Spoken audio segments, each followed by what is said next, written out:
This poem, Waitress, is from the Červená Barva chapbook, Mud Season. Okay, here we go. And we are sitting in a diner. In the Stewart Airport Diner. The Stewart Airport Diner. Check it out. This comes to you from the Stewart Airport Diner. Waitress. Witness the woman who brings the morning orange juice, coffee, newspaper, toast, a rare smile lighting up her eyes, kaleidoscoping stories off the chrome. Imminent volcanic activity ahead? No, she won't blow up the diner today. Instead, go home dog-tired at noon to count her tips. Collapse across her bed and slowly drift, luminescing dreamscapes in the filtered light, absolved for now of work and rent soon due. So slept the weavers of Lowell, the stitchers, spinners, poets, dreaming of a lover or a strike. Okay.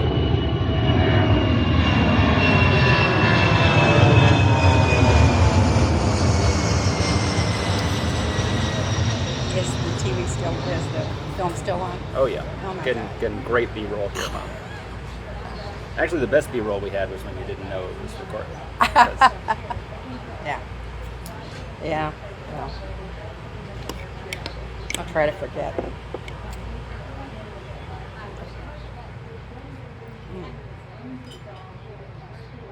So what do you? Oh my God.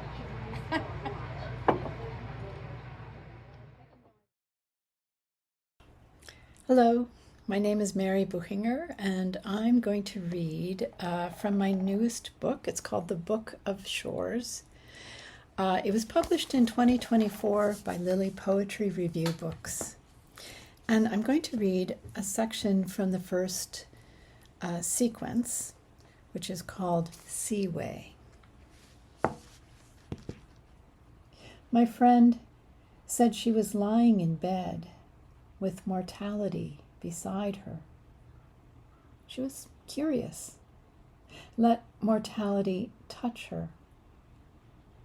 She too reached out, ran her fingers along its surface. Mortality rippled like water, then grew tender as a ripened fruit.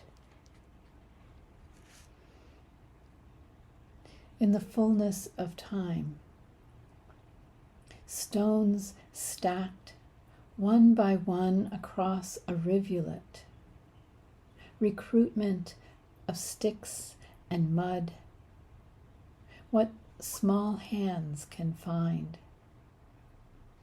For whole moments, the water seems baffled, halting, as it builds up, steady, against the pieced together dam.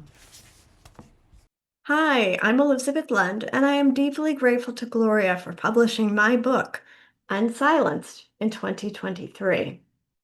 The collection grapples with the topic of domestic violence, which will impact 1 in 4 American women at some point in their lives.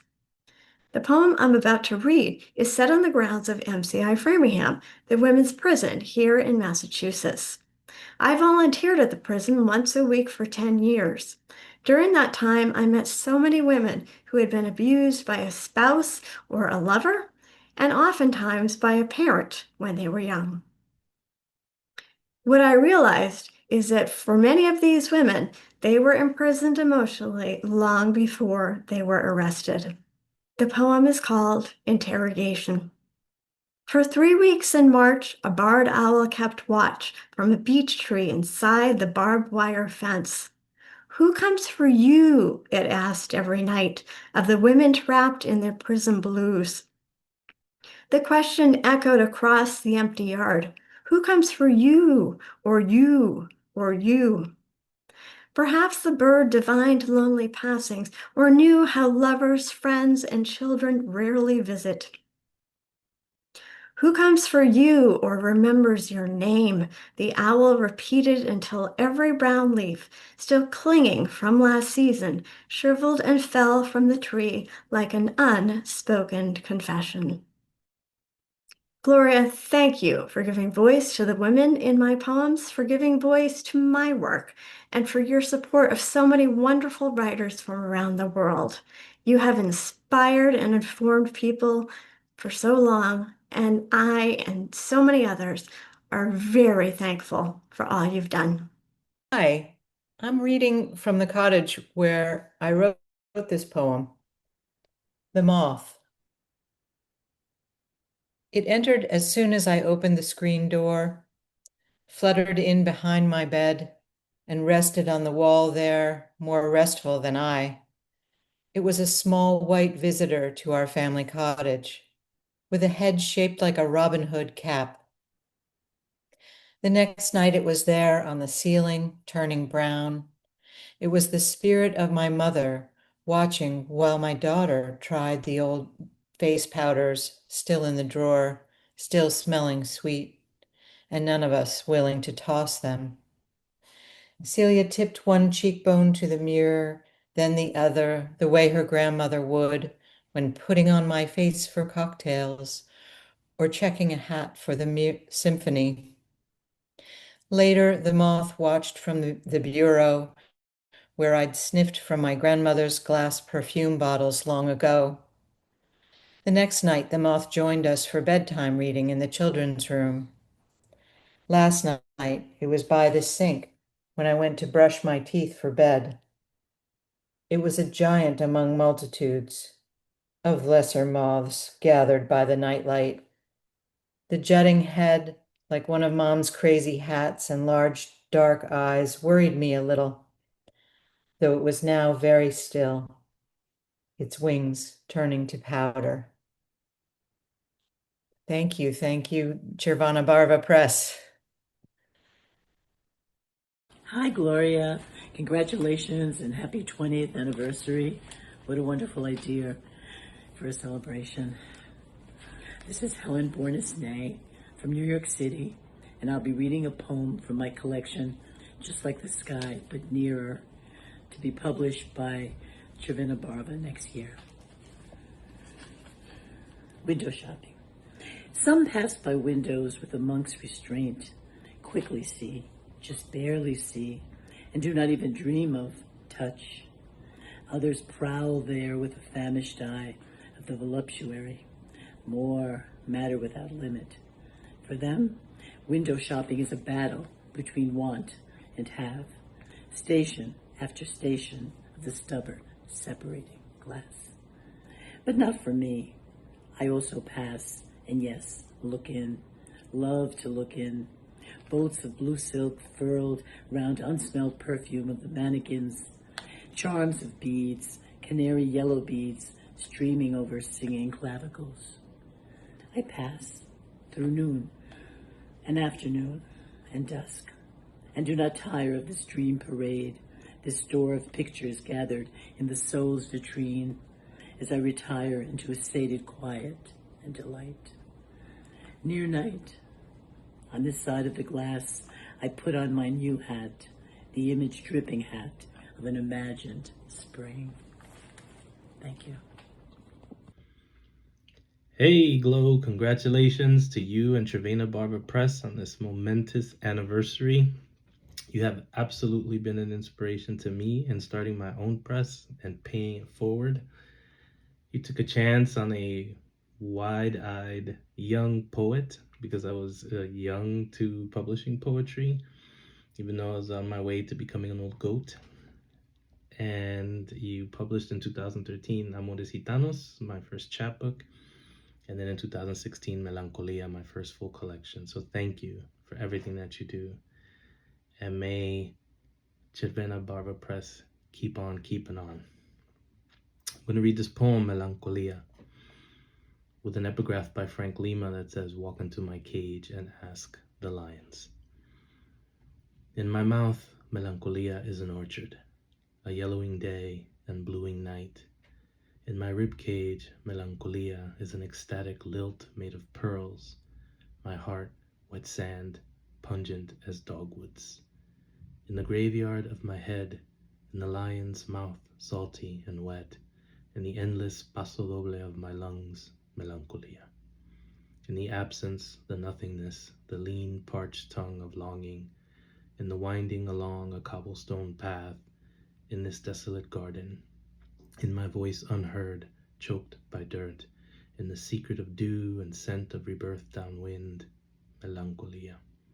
In weeping sorrowful or joyful tears, in lying here among the animals, on my knees in my fear of God, through my doubts in fatherhood, in feasting and drinking, in starving, during nightmares and dreams, in passion and apathy, in life and death, and in between, melancholia. Happy anniversary, Červená Barva. Hello, my name is Mike Foldes. I'll be reading today from Original Sin, my chapbook published by Červená Barva Press. Thank you, Gloria. Original Sin, Part 1. To be old and able to appreciate youthful indiscretion, those artful moments of excitement and delivery from the future and the past while having a blast. Those mountains of conformance exploding into bits of memories lost in the instants it took to rip them rock from mound. On a simple whim, the driving force behind invention and consequence, the original sin, clad in agnostic garb for whomever delights in putting them on. Part 2.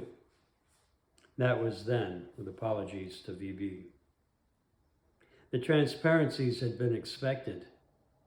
Images of another time when we were young, naked, and unafraid. Not the kind of photographs you want to share with strangers or your children.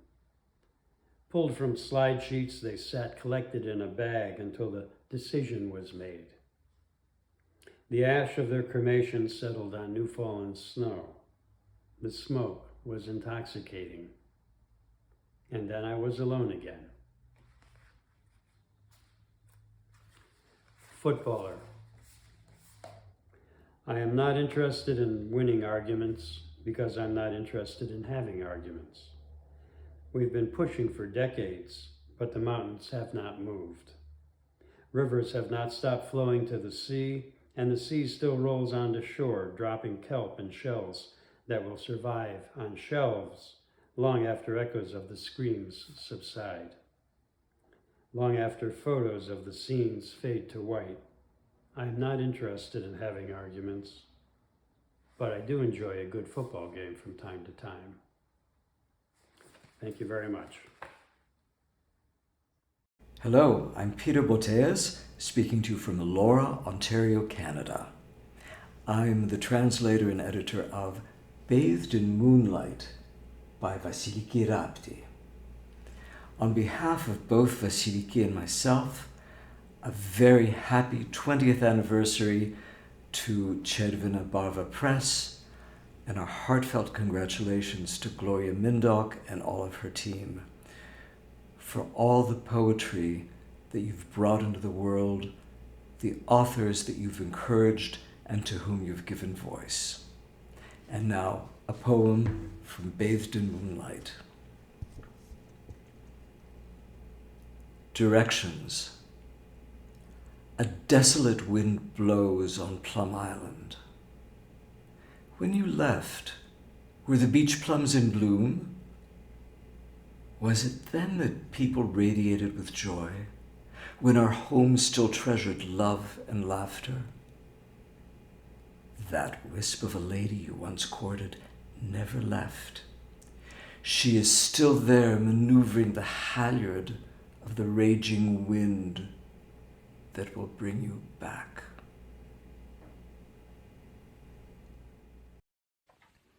Hello, my name is Michael Daley.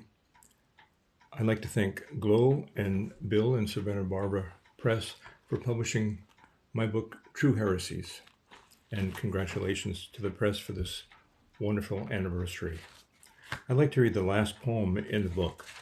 It has to do with the closing of Paragon Park, which was where one of the largest roller coasters in New England was for many years. And when I was a child, my aunt and uncle took my sister and I to a cocktail lounge that was owned by some of their best friends, which was closing due to the closing of the roller coaster.